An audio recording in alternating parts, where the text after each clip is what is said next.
kwakho. He wants to become your focal point. Ufuna ukuthi abe yena i-focal point, i-target point yakho. Abe i-landmark yakho, abe yinto ohamba ubuke ufocuse kuyo. Jesus. Njengoba hamba phambi kwakho. Hallelujah. Ungalose focus kuyo. He wants to be always before you so that you do not lose your focus even in your difficult times. Nise imene inzima ungalose focus. Ubheke kuye kodwa njengoba hamba phambi kwakho. Ukuhamba kwakhe phambi kwakho ukuthi amehlo akhe anamathele kuye. Yeah.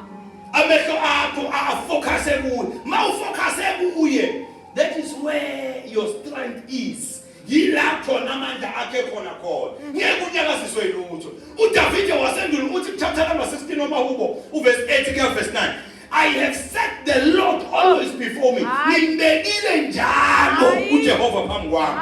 Bese just because ungakwesokunene sami amnazanyazanyiswa. Uthi inhliziyo yami ke iyajabula, uthi nenkazimulo yami iyathokoza, nenyama yami also iphumule ethembeni, just because uNkulunkulu amphambi kwami. My God. Abantu ababeka uJehova phambi kwabo abanyakaziswa lutho. Imistake ongayenza ukususa i-focus yakho kuye. Wathi wasusa i-focus yakho kuye, you will mess up. Indlela yokuthi ungamess up, ungamoshi kuka kuye, hamba ubheke kuye. Incwadi yamaHebheru uthi therefore since sinalesi sixuku esingaka sisungezile sofakazi, uthi asilahleni konke okusindayo nesono esithandelana kangaka ukuze siyogijima ngokubekezela kulo mncintiswano obekwe phambi kwethu, sibhekile kuKristu Jesu engumqalisi nomphelelisi wokukholwa kwethu. Indlela ezosenza ukuthi sigijime ngokubekezela ukuthi sibheke kuye. Once sisusa amehlo ethu nefocus yethu kuye, sizoba no-complain. Sizocomplain. Uma uIsrael uhamba noMose wacomplaina ngayo yonke into just because basusa amehlo abo kuNkulunkulu ohamba phambi kwabo. Laba yabona kwakuwesi ngoba wawukhona umlilo, bewubona sibu ngamehlo enyama, beyibona insika yefu ngamehlo enyama, kodwa still basusa ifocus yabo kulokho. Bathi Mose ngeke sikhathele nemana, sikhathele lisi, sifuna amathuna thina masipha soqoqwaphi lapha, sikhumbula anyanisi baseGibhithe. Bathi uNkulunkulu labantu abacomplaina kancane, basusa ifocus yabo kuNkulunkulu. My God. Hey. Mawususa ifocus kuNkulunkulu. Hayi. Uba umzalwane oyi-problem even in the church. Hayi. Ayiphele manje even emphakathini la ukhona khona.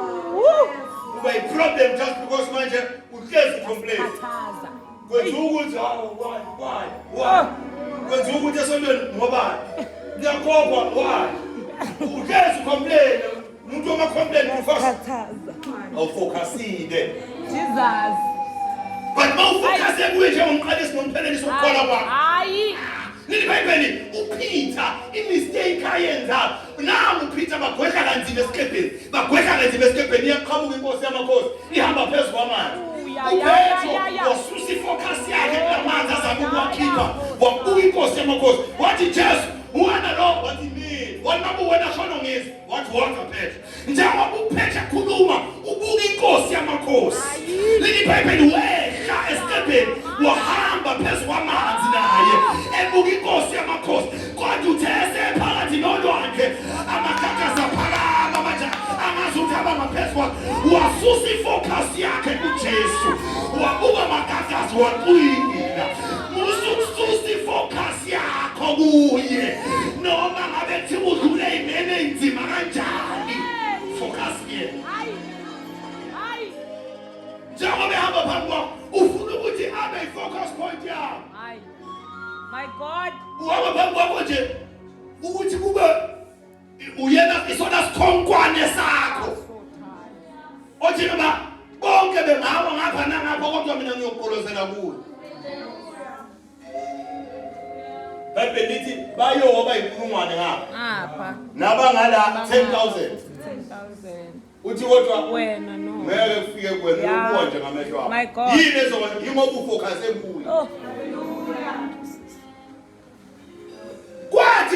ngokukhomplayina kwabo bedliwa zinyoka ehlane befa wathi uNkulunkulu Mose khande yethusi inyoka iphakamise phezulu ubatshela ukuthi abangayiboni lezi eziphansi ababuke leya noma ngabe ziyabaluma lezi kodwa bayishiye kanjalo benakele iBhayibheli bonke abantu abasusa amehlo kulezi nyoka bafocus lezi noma upoison wasukhona egazini labo awubanga usaba namandla waphelelwa amandla ngoba sebefocus kwinyoka yethusi eyayisimbolize uKristu Jesu ethi uthondeka lokhu uMose aphakamisa inyoka yethusi ehlane kanjalo indodana yomuntu imelwe uphakanise.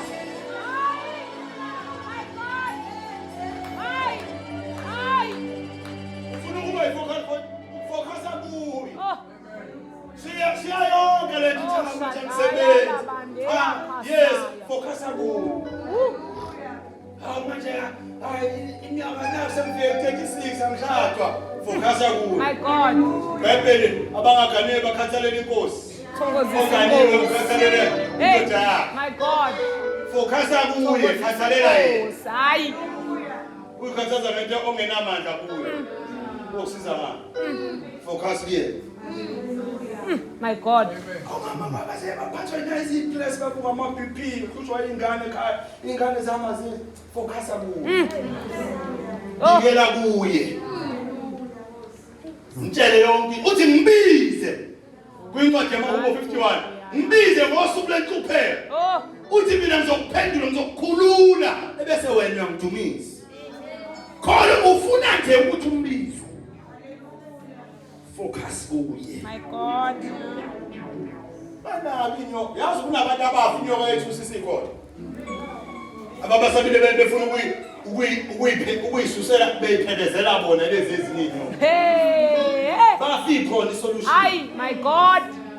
Namhlanje kunabazalwane abafayo who are dying spiritually ikhona isolution. Awubazi ukuthi ungadila laba onomshibosho uthekelonke. Njalo uvuka ucela ushibosho manje ubona konke konke efile namhlanje imvukuzane ubona isibalo masazi ugcikeni manje ushibosho noSouth umakaka. Kodwa ukuthi awomakhelwane bazocomplain manje. Musu ufuna ukuyilwela wena uzama ukuyiphebezela focus yena. Yenza wena okwazi ukwenza ukumbiza. Mawambiza ukuphuphisa yonke lento. Uthi ufuka ucontact ongayazi yini manje sekufanele ulande uDubai iblend yakuBhayi. Hlanganisa ithele. Umanyazeni kuthiwa ukuphuphisa yonke lento nje ukuthi nje Usunofana hayi. Isibabu. Uphebeza inyoka. Shiya phansi lezi. Buka leya yethu. Hallelujah. Bisigama leli Bible yena ngoba wazehlisa. uNkulunkulu wamthatha umphakamisa. Wayethatha igama lakhe. Wabeka laba ngaphezulu kwamagama onke. Ukuthi abizwe kwegama lakhe. Onke amadoda akhona phezulu emazulwini. Naphansi emhlabeni, nangaphansi komhlaba. Onke akhothame. Nelimi zonke zivume ukuthi inkosi yamakhosi. Biza lelo gama. Wona umuntu omkhulu kunayo yonke ungayicabanga. Kuphisa yonke. Focus on it. Basaya. Uhamba phambi kwakho ufuna ukuthi abe i-focus point yakho. That is number 2. Number 3.